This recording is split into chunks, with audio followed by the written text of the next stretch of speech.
Welcome to the KinderPage podcast from Toronto. Today is Saturday, 2026-04-18, discussing a clinician's guide to choosing a daycare. This podcast is based on research. Listeners should verify details. So for this deep dive, we're basically acting as your guides through what is, let's face it, the ultimate parenting gauntlet. Oh, absolutely. It's incredibly stressful. Right. And our mission today is to completely reframe how you evaluate childcare. We're using insights from Dr. Elahe Raoufi, who is a physician-trained psychotherapist and the founder of Odyssey to Me Psychotherapy Clinic up in Richmond Hill. Yeah, her perspective is just so needed here because touring a daycare is, well, it's intense. Oh, inhaling that distinct blend of floor wax and apple juice. It induces way more panic than trying to buy Leafs playoff tickets during a blizzard. That is the perfect way to describe it. We get so anxious that we just default to checking off teacher-to-child ratios, looking at curriculum plans. Which makes sense. I mean, that's what's on the brochures. Exactly. But Dr. Raoufi points out that by doing that, we are completely missing the biological reality. Between ages 0 and 5, children literally lack the prefrontal cortex development to self-soothe. Wait, really? So the physical hardware just isn't there yet? No, it's not. They actually have to borrow an adult's calm. Okay, so if their brain hardware isn't developed, my instinct would just be to look for the quietest, most zen room possible. Right, just to keep them from getting overstimulated. But it's not just about finding a quiet room, is it? No, not at all. You're essentially trying to find a surrogate nervous system for your child. A surrogate nervous system, that's a heavy concept. It is, and it really comes down to what psychologists call serve and return interactions. Right, like a back and forth dynamic. Yeah, exactly. Think of it as this, like tennis match of the soul. The child's stress spikes, they serve a cry or maybe a frantic babble, and the adult returns a warm tone or supportive touch. Oh, I see. So that specific adult response literally lowers the child's heart rate. Yes. It acts as an external pacemaker. It models for their developing brain exactly how to return to a baseline state. That sounds fantastic in theory, but, asking early childhood educators to be emotional pacemakers for 15 toddlers feels like a really tall order. It is a huge ask. Right. Plus, on a facility tour, everyone is obviously on their best behavior. Yeah. So how do you realistically evaluate if a caregiver can actually handle that emotional readiness? So you don't ask about their daily schedule, you ask about the heart moments. Like what? Frame it like, how do you support a child who is completely overwhelmed? Oh, that's a brilliant question. And then you listen closely to their tone. Are they describing strict behavior management, or is there like a genuine curiosity about why the child is upset? But even the warmest, most curious caregiver can't always overcome a biological mismatch, right? Yeah, they really can't. Because you could have a brilliant tour, but then your child still has this disastrous drop-off or a just brutal 5 o'clock meltdown. Why does that happen if the environment is supposedly good?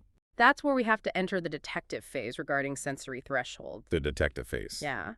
Every child has a unique sensory budget, so an over-responder has a very thin skin for noise and light. Okay, so if you put them in a giant echoing room... their neural budget is totally bankrupt by lunch. Wow.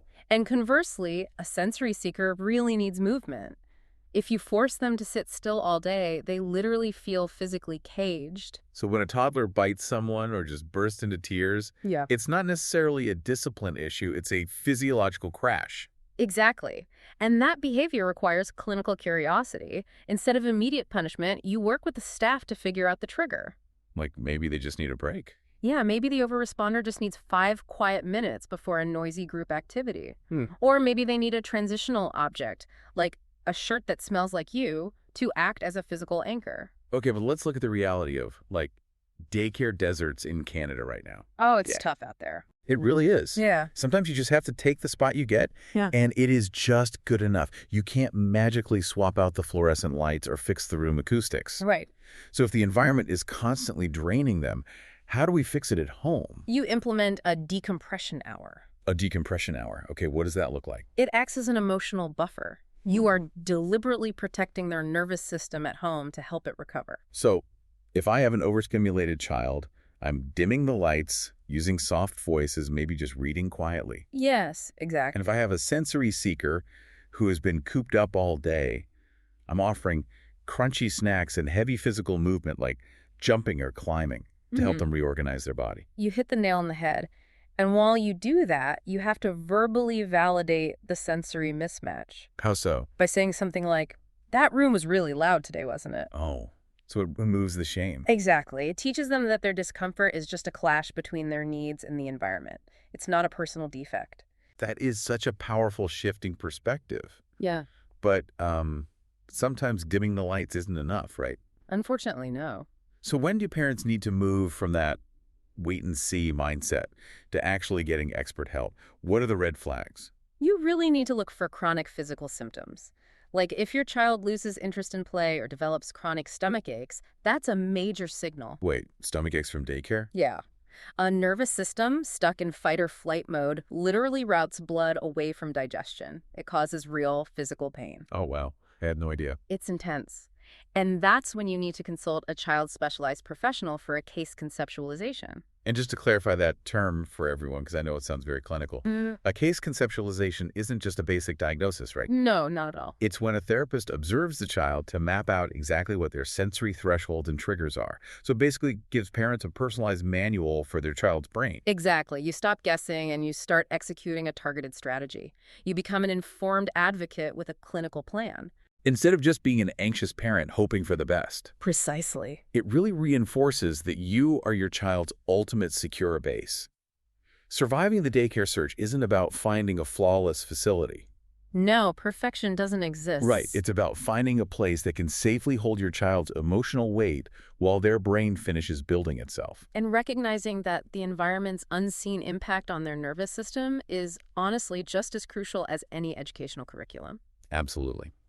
Which leaves you with a slightly uncomfortable thought to chew on as we wrap up this deep dive. Oh boy, what is it? Well, if toddlers literally borrow an adult's calm because their brains are still developing, how much of their massive 5 o'clock post-daycare meltdown is actually just a mirror reflecting our own unregulated rush hour stress when we walk through the door to pick them up?